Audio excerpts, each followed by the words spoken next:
রুবেল ভাই, ভাই অত রাত কিতা করডা? এখন তো রাত 3:20 বাজে ভাই। মানে উনি আসেন নি আর?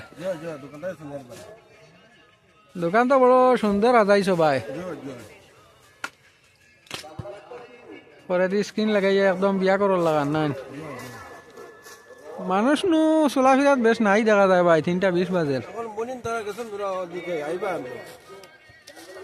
দুই একজন দেখে আর ঘুমাই গেছুন না?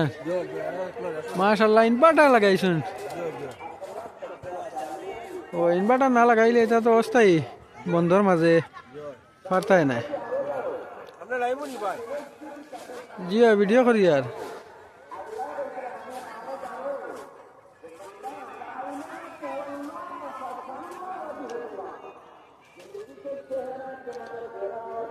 খুব সুন্দর হয়েছে ভাই আপনার দোকান।